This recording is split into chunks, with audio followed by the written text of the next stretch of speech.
I took a little solo trip to Thailand at the end of 2023 to reflect and reset for the new year. When I was there, I read through all of my past journal entries from the past year, and I realized that I had lost a bit of myself to the chaos of my life.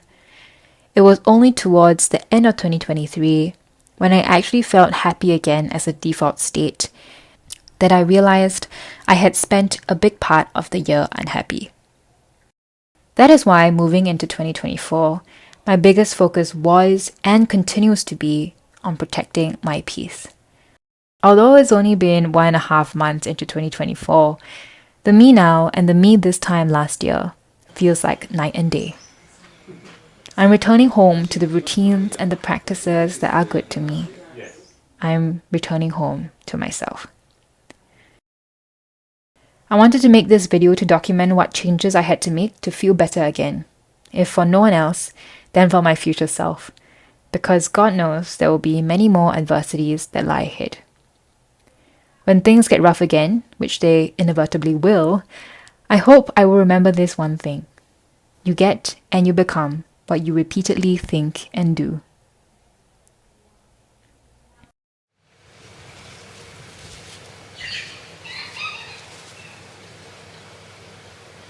Henry Ford once said, "Whether you think you can or you think you can't, you're right."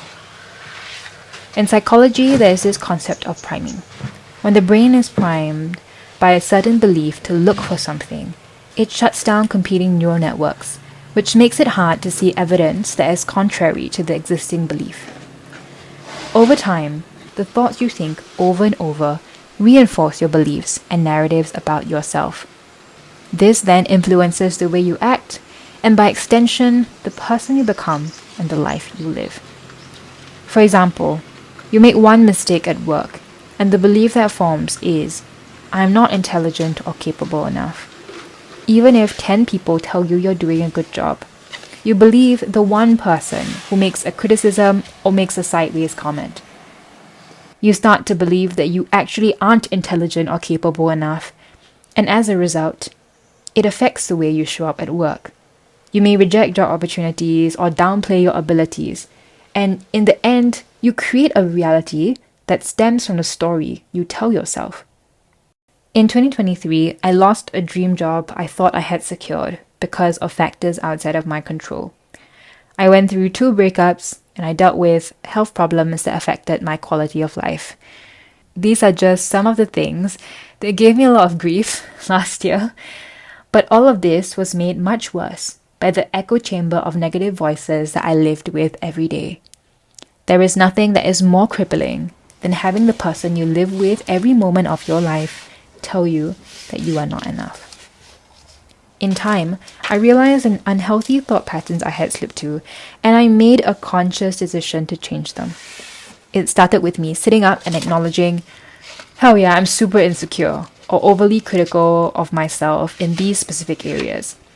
And then after that, it took deliberate effort to consciously start challenging my self-narratives, reframing my thoughts as they occurred to me, and moving beyond shame whenever I made mistakes. So I changed my internal environment, and alongside some changes to my external environment, like the people I surrounded myself with, my self-concept finally started to improve.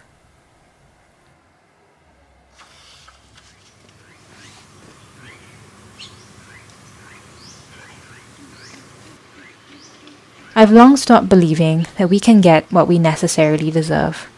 But as I've said before, we may not be able to control the cards we've been dealt, but we can decide how we want to play them. Our circumstances set the stage, but we are not bound to a fixed role for life. During these periods of difficulty, I learned that chasing happiness as an end goal will set you up for failure, because you can't always be happy. But you don't need to always be happy to live a rich, balanced, and satisfying life. What is much more important is to accept the painful experiences as part of the journey, strengthen your emotional regulation skills, do whatever you can to get out of shitty situations, and then become stronger from them. I've done another video before on how exactly you can do this and build resilience whenever you face hardships that I'll link up in the cards for you to check out too.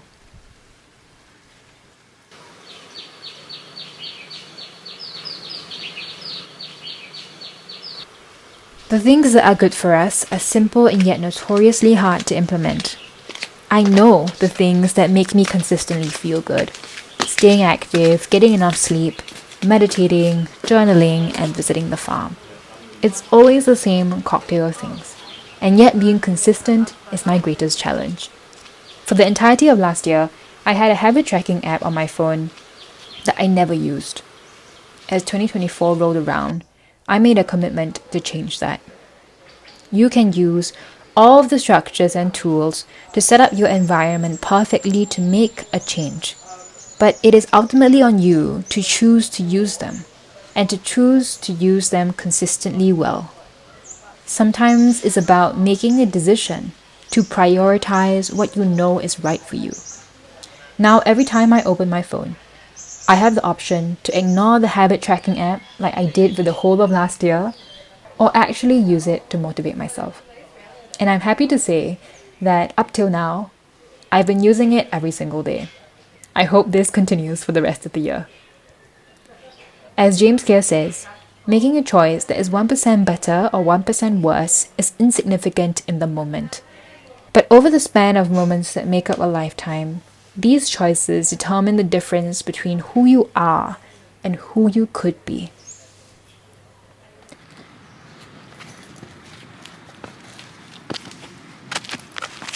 If you want change, it's going to cost you parts of your old self. Last year around this time, I was going for Latin dance classes and socials around 3 to 4 times a week. Dance socials go on really late at night till about 12 a.m. and sometimes even up to 5 a.m. depending on the event. I enjoyed that season while I was in it, but after a while, the late nights started to take a toll on me.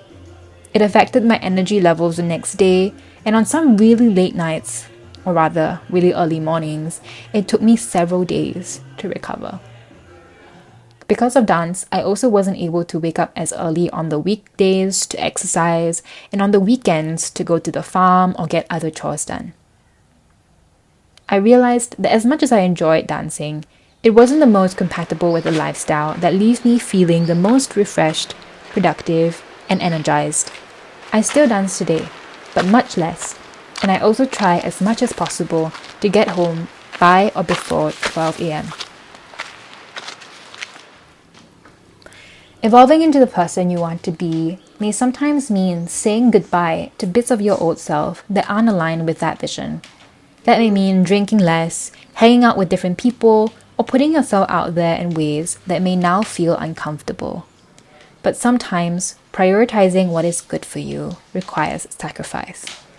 And if in the long run that allows you to reach that vision of your ideal self, it might not feel like that much of a sacrifice by the time you get there.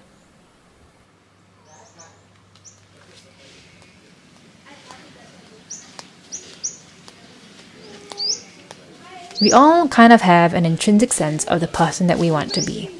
When I look at my journal entries from the past years, I found a consistent trend of me being in a better mood overall when I'm living in alignment with my values.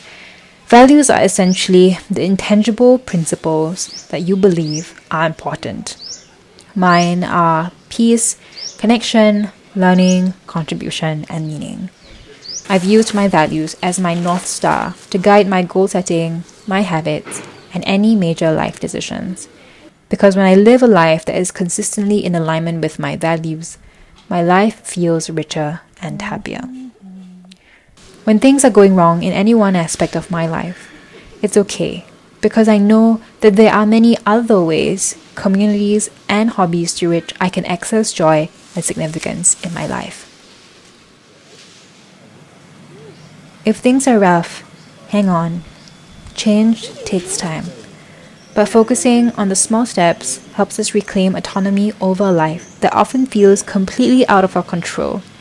The benefits of thoughts and actions that align with who you want to be will compound over time. So keep doing the work. Keep showing up for yourself in the ways that you can, and you will get and become what you repeatedly think and do. Thanks so much for staying till the end. I hope you guys enjoyed, and I'll catch you guys in my next video coming real soon.